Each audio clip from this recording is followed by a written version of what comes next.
اس میں آ جاتے ہیں جی. سب سے پہلے تو یہ بات بتائیں کہ مفتی اعظم پاکستان مفتی منیب الرحمان صاحب جو ہے بریلوی مسلک کے, وہ ایک بات کرتے ہیں, وہ کہتے ہیں جی ہم انتظامی طور پہ جناب 40واں کر لیتے ہیں, ہم یہ بھی نہیں کہتے 40ویں دن کرو, 38 دن کرو, 37 دن کرو, 20ویں دن کرو. تو ابھی جیسے ہم آج محرم کے مہینے میں بیٹھے ہیں, تو آپ رجب میں کیوں نہیں بیٹھے؟ تو پھر اس طرح یہ بھی بدعت ہوگی ہمارا بیٹھنا. نہیں, دو مختلف چیزیں ہیں. ہمارا بیٹھنا یا گفتگو کرنا یہ علم دین کی مجلس, یہ تو دین کی اصل ہے. ہم یہ پوچھتے ہیں اس طرح کی اصل تو نبی صلی اللہ علیہ وسلم سے ثابت ہے. مختلف موقعوں پر آپ صلی اللہ علیہ وسلم نے صحابہ کرام سے خطاب کیا. جب مواقع آتے تھے, کوئی جنگ کا موقع آیا تو خطاب کیا, کوئی اور اپیل کرنی ہے دعوت و تبلیغ کے کام کو بڑھانے کے لیے, تو آپ نے یہ سارے معاملات, یہ تو ہے اصل. ہم بھی کہتے ہیں کہ دین میں کوئی اچھا طریقہ جاری کرتا ہے, صحیح مسلم میں حدیث ہے, اسے ثواب ملے گا. دین میں اچھی بدعت نہیں, اچھا طریقہ, اور برا طریقہ کرے گا وبال ہوگا. میرا پورا مسئلہ نمبر 75B ریکارڈ ہے, میں نے 8 مثالیں دی ہیں اسلام میں اچھے طریقے جاری کرنے کی. اس میں سے یہ ایک اچھا طریقہ ہے جو ہم ویڈیو ریکارڈنگ کر رہے ہیں. اس سے اسلام تو نہیں بدل گیا نا, یہ تو اسلام میں اچھے طریقے ہیں. اب رہا یہ جو 40ویں تیجے کر رہے ہیں, یہ انہوں نے جو چیزیں ڈیوائز کی ہیں, ختم درود اور آگے کھانا رکھ کے پڑھنا, اگر اس طریقے سے کھانا رکھ کے پڑھ کے اور یہ سارے معاملات کسی فارم میں موجود ہیں حدیث کے اندر تو پیش کریں. یہ جو حدیث لے کے آتے ہیں اس میں تو آپ نے لعاب دان بھی کھانے کے اندر ڈالا تھا برکت کے لیے, وہ تو معاملہ ہی اور تھا. یہ لعاب دان ڈالے نا, میں دیکھتا ہوں ان کی نیاز کون کھاتا ہے. مسئلہ 74 میں ریکارڈ ہے. ہمیں اصال ثواب سے کوئی اختلاف نہیں ہے. صدقہ اور خیرات میت کی طرف سے ہو سکتا ہے کوئی, لیکن ہم یہ کہتے ہیں اس کو اس طریقے سے رائج کرنا کہ ایک غریب آدمی کا مرنا آپ نے مشکل کر دیا کہ اس کی اولاد پیچھے سے یہ کام کرتی رہے, اور پھر آپ اس کو تیجا چوتھا کر کے اور اس میں جتنے مولویوں کے لا کے ڈشکروں کو آپ کھلاتے پلاتے ہیں, اور وہ سارے وہ بدعت والے کام کرتے ہیں جن کی کوئی دین میں اصل نہیں ہے. نبی صلی اللہ علیہ وسلم نے بھی تو 3 بیٹیاں دفنائی ہیں نا, ان کی طرف سے یہ معاملات کی ہیں. تو ہم اس اصل کو جو ہے وہ غلط سمجھتے ہیں. یہ نہیں کہ ہم کیٹاگوریکل ڈینائی کرتے ہیں, اور بلکہ میں تو آپ کو اس پہ بتا دوں, یہ ریکارڈنگ میں بھی آ جائے گی بات, یہ مجلس اور اس کی کانفرنس میں بعد میں بات کرتا ہوں. مجلس اور کانفرنسز کی بھی جو میں بات کرتا ہوں کہ آپ علمی مجلس کر سکتے ہیں.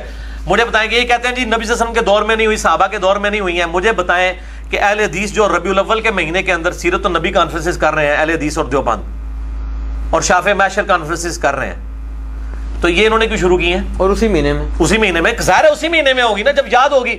یہ ہے اجماع امت. میں نے اجماع والے لیکچر میں کہا ہے کہ امت قیامت تک اجماع کرتی رہے گی. امت نے اجماع کر لیا ہے کہ ربیع الاول کے مہینے میں ہمیں اس ٹاپک کے اوپر بات کرنی چاہیے. اس طریقے سے اس میں بھی امت نے اجماع کر لیا کہ محرم کے مہینے میں اس پہ بات کرنی چاہیے. اہل حدیث بات نہیں کر رہے, پاویں فضائل ماوی سنا رہے ہیں, لیکن مسئلہ تو یہی ڈسکس کر رہے ہیں نا, آپ نے کیتا ہوا ہے نا صاحب نے. تو یہ ہے انتظامی معاملات, اس کو بالکل الگ کریں. اب رہ گیا کہ محرم کے موقع کے اوپر جو کھانا پکا کے سبیلیں اور یہ چیزیں ہیں, اور جو جہاں تک کھانے کا معاملہ ہے نا جی, اگر کسی کھانے پر اللہ کا نام لیا گیا نا, اس کو ہم حرام نہیں کہہ سکتے. ہم اس کو اس طریقے سے مخصوص کر کے جو یہ معاملات کرتے ہیں, اس کے اوپر بدعت والا معاملہ فٹ ہوتا ہے. لیکن کھانا فی نفسی حلال ہوگا. اگر آپ کے پاس کوئی کھانا لے آتا ہے اور آپ اسے پوچھیں کس کے نام کا, وہ کہتا ہے اللہ کے نام کا, تو کھانا حرام نہیں ہوگا, ٹھیک ہے. اور اگر وہ کہتا ہے کسی اور کے نام کا, تو اس کو سمجھائیں کہ بریلوی, دیوبندی, اہل حدیث, شیعہ سب کا اتفاق ہے کہ غیر اللہ کے نام کی نیاز نہیں ہوتی. قرآن پاک میں 4 جگہ یہ بات آئی ہے. سب لوگ تھوڑا سا کنسیپٹ کریں غیر اللہ کے نام کی. مثلا اب یہ میں اگر دیگ پکاتا ہوں تو محرم کے مہینے میں پکاتا ہوں, تو اب یہ فیصلہ کیسے ہو کہ اللہ کے نام کیا کہ حضرت حسین کے نام؟ نہیں, وہ تو ظاہر ہے وہ جو پکا رہا ہے اس کو پتا ہوگا نا کہ وہ کس لیے پکا رہا ہے. وہ اگر میں بتاؤں, ایک منٹ, ایک ہے صدقہ اور خیرات کرنے کے لیے. کوئی بندہ کہتا ہے جی کہ میت کی طرف سے میں صدقہ کر رہا ہوں, حضرت حسین کو اس کا نفع پہنچاتا ہے. اچھا, تو اس کو کیا کہیں گے آپ؟ حرام تو نہیں کہہ سکتے. آپ یہ تو بات کر سکتے ہیں کہ محرم کے مہینے میں کیوں, عام دنوں میں بھی حسین کی طرف سے صدقہ کیا کرو. میت کی طرف سے صدقے کے اوپر تو سب کا اتفاق ہے, ٹھیک ہے نا. بعض بہت کم لوگ ہیں جو کہتے ہیں صرف اولاد کر سکتی, باقی نہیں کر سکتے. باقی جو جمہور ہے اہل حدیث کے ہاں بھی, باقی تو سارے ویسے ہی قائل ہیں, وہ تو مطلقاً قائل ہیں. اور میں اس کے اوپر حوالہ بھی دے دوں گا, تو ہضم ہو جائے گا. میں ویڈیو ہی دینے لگا جی. اہل ہو جی, کیمرہ ادھر مارو. یہ صحیح بخاری, مجھے خطرہ تھا اب یہ پوچھیں گے, یہ میں نے پہلے ہی رکھی ہوئی تھی بخاری شریف. یہ صحیح بخاری میں حدیث ہے 4438 انٹرنیشنل نمبرنگ کے مطابق. یہ انڈیا پاکستان میں سب سے بڑے اہل حدیث عالم ہے سید داؤد راز. تفہیم البخاری انہوں نے ہی لکھی ہے, یہ پاکستان سے ہی چھپی ہوئی ہے.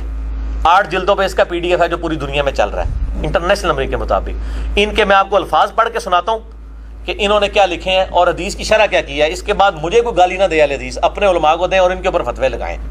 ہم اس کے صحیح غلط پہ فیصلہ نہیں کر رہے, صرف ان کو اپنے گھر کی خبر بتانے لگے ہیں. دیکھیں, ان کو مانتے ہیں اپنا عالم, ان کو نہ مانے نا تو ان کے اپنے اہل حدیث ہونے کا سرٹیفکیٹ کینسل ہو جائے گا. یہ فرحان بھائی ادھر میری طرف دیکھیں, یہ والا پیج ہے, نظر آ رہا ہے آپ کو؟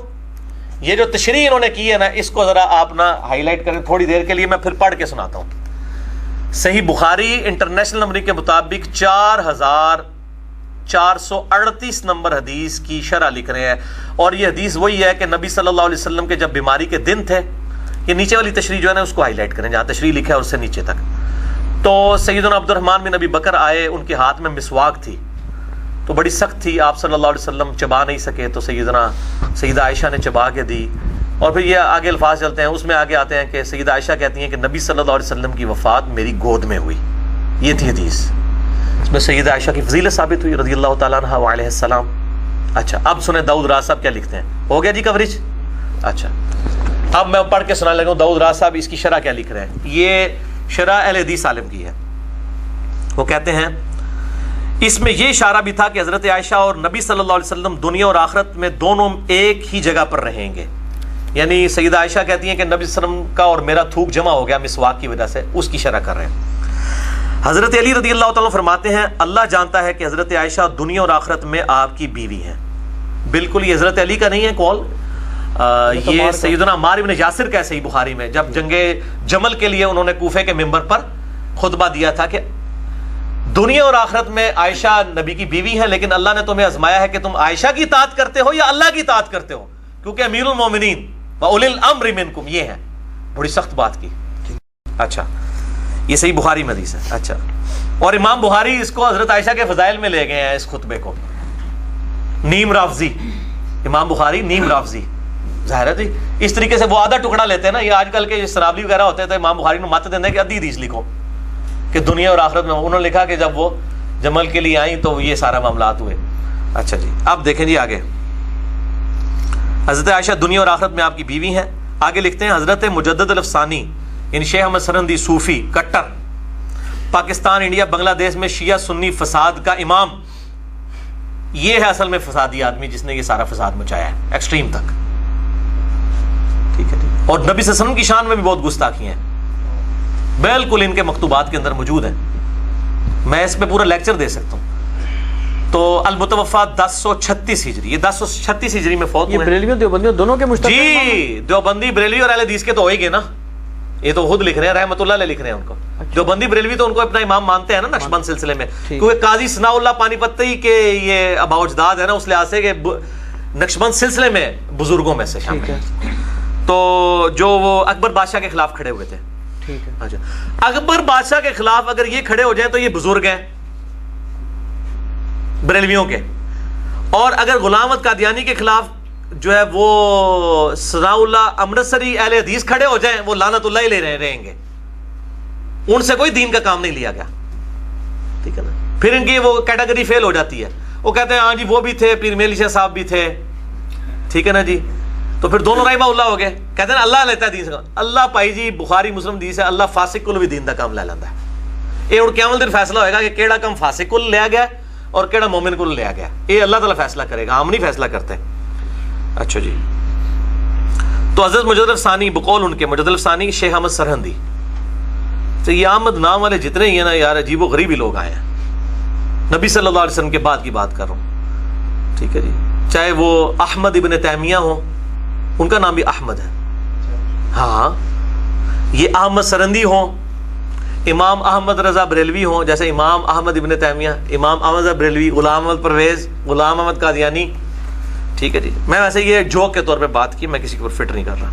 اچھا جی, بہرحال اور انہوں نے بڑا دعویٰ کیا ہے مجدد صاحب نے کہ جو صفت احمدیت تھی نبی صلی اللہ علیہ وسلم کی, اس کا ظہور میرے ذریعے ہوا ہے 1000 سال بعد. اس نے بڑے بڑے دعوے اپنے بارے میں کیے ہیں, اسی لیے تو عبداللہ محدث دہلوی کا ان کے ساتھ بڑی ٹسل رہی وحدت الشعور وحدت الوجود کے مسئلے میں بھی. تو یہ چونکہ وحدت الوجود کے خلاف تھے, اس لیے اہل حدیثوں کو اچھے لگنے شروع ہو گئے. ٹھیک ہے, کیونکہ دشمن کا دشمن دوست ہوتا ہے. ٹھیک ہے, اس چکر میں. لیکن آپ دیکھیں داؤد راز صاحب کے لکھتے ہیں کہ حضرت مجدد فرماتے ہیں کہ میں کھانا تیار کر کے اصال ثواب کے وقت حضرت صلی اللہ علیہ وآلہ وسلم اور حضرت فاطمہ اور حضرت حسنین رضی اللہ عنہم یعنی حسن و حسین کے ثواب کی نیت کیا کرتا تھا. ایک شیعہ نہیں پہ لکھتا, اہل حدیث عالم لکھ رہے ہیں, انڈیا پاکستان سب تو بڑے, سید داؤد راز تفہیم البخاری. اچھا جی, ایک شب خواب میں آ حضرت صلی اللہ علیہ وسلم کو میں نے خواب میں دیکھا، یعنی مجدد صاحب کی طرف سے نقل کر رہے ہیں، 4438 نمبر حدیث کی یہ شرح لکھ رہے ہیں، شرح تو نہیں ہو رہی ہے، شرح ہو رہی ہے. تو وہ کہتے ہیں نبی صلی اللہ علیہ وسلم کو خواب میں دیکھا، آپ صلی اللہ علیہ وسلم عطاب کی نظر سے مجھ کو دیکھ رہے ہیں. میں نے سبب پوچھا ہے، ارشاد ہوا یہ امر سب کو معلوم ہے کہ میں عائشہ کے گھر میں کھانا کھایا کرتا ہوں، لہذا تم کو بھی اصال ثواب میں حضرت عائشہ کو شامل کرنا چاہیے. ہیلو 5 تن پاک میں ان کو بھی شامل کر کے تو ساروں کی، ہم تو ان کو بھی اہل بیت ہی مانتے ہیں، امہات المومنین کو الحمدللہ. حضرت مجدد کہتے ہیں میں نے اس روز سے آپ کی ازواج مطہرات خصوصاً حضرت عائشہ کو بھی اصال ثواب میں شامل کرنا شروع کر دیا. آگے ان کے ذرا کمنٹس دیکھیں. کھانا کھلانے کے لیے، یہ داؤد راز صاحب لکھ رہے ہیں، کھانا کھلانے کے لیے مطلقاً ایسا اصال ثواب جو کسی قید یا رسم کے بغیر ہو. اٹھو مت بیٹھو، انہوں نے اپنے لوگوں تو جان چھڑائی. قید اور رسم کے بغیر ہو اور خالص خدا کی رضا کے لیے کسی غریب مسکین یتیم کو کھلایا جائے اور اس کا ثواب بزرگوں کو بخشا جائے. بزرگوں نے لکھا ہوا ہے، اس کے جواز میں کسی کا اختلاف نہیں. وہ کہتے ہیں اجماع ہے اس کے اوپر. تو ٹھیک ہے جی، آپ محرم میں نہیں کرتے ہیں، محرم کے علاوہ اگر کوئی دیکھ پکا کے حضرت حسین کے سال ثواب کے لیے تو اہل حدیث کی مسجدوں سے دیوبند کی بریلویوں کی شروع کروا دیں. کوئی انہوں نے لکھا کہ قید نہ ہو، وہ محرم میں ہی خصوص نہ کرے آگے پیچھے. اور اس طرح کرے اگر کوئی شخص ہر مہینے کی 10 تاریخ کو یہ کام کر لے تو جب محرم کی بھی 10 تاریخ آئے گی تب بھی کر لے. یہ میں ٹوٹ کے آپ بتا رہا ہوں نا، فقہ حنفی کے بھی ہیلے اسی طرح کے ہوتے ہیں نا، تو میں ہیلے سکھا رہا ہوں ان کو. یہ نہیں کہہ رہے کرنا شروع کر دیں، میں جسٹ فار جوک بات کر رہا ہوں. تو یہ باتیں تو ان لوگوں نے بھی لکھی ہوئی ہیں. تو اب یہ محرم کے کھانے کے بارے میں تو قید اور رسم کے بغیر، یعنی رسم اور قید کے بغیر، تو ہم فتویٰ اس وقت لگائیں گے جب میرے بھائی کو غیر اللہ کے نام کا ہوگا، یا غیر اللہ کا تقرب. ایسا تقرب، ایک تو تقرب ہے کہ اللہ تعالیٰ ان کے درجات بلند کرے، وہ تو ہم چاہتے ہیں. ہم تو نبی صلی اللہ علیہ وسلم کے لیے بخاری مسلم میں ہے کہ اذان کے بعد وسیلے کے لیے دعا کرتے ہیں، تو نبی صلی اللہ علیہ وسلم کا تقرب ہم چاہتے ہیں. ٹھیک ہے کہ اللہ کے حضور ہماری شفاعت کریں گے. لیکن اگر کوئی تقرب سے مراد یہ کہتا ہے کہ حسن و حسین ہمارے مشکل کشاں ہیں، ڈائریکٹ دنیا میں آ کے ہماری مدد کرتے ہیں، نعوذ باللہ، تو ایسے لوگوں تو لتر پڑیں گے جو اس قسم کا عقیدہ رکھیں گے. توحید کے اوپر تو شرک is the most sensitive issue in the sight of اللہ. نو کمپرومائز آن توحید، بالکل کلیئر کٹ ہے. میں تو ہر جگہ یہ بات کرتا ہوں، توحید میں کمپرومائز نہیں ہوگا اہل بیت کی محبت میں، نعوذ باللہ من ذالک. نہ اہل بیت اس کو چاہیں گے کہ ان کو جو ہے وہ اس طریقے سے پکارنا شروع کر دیا جائے. تو یہ میں نے کلیئر کر دیا.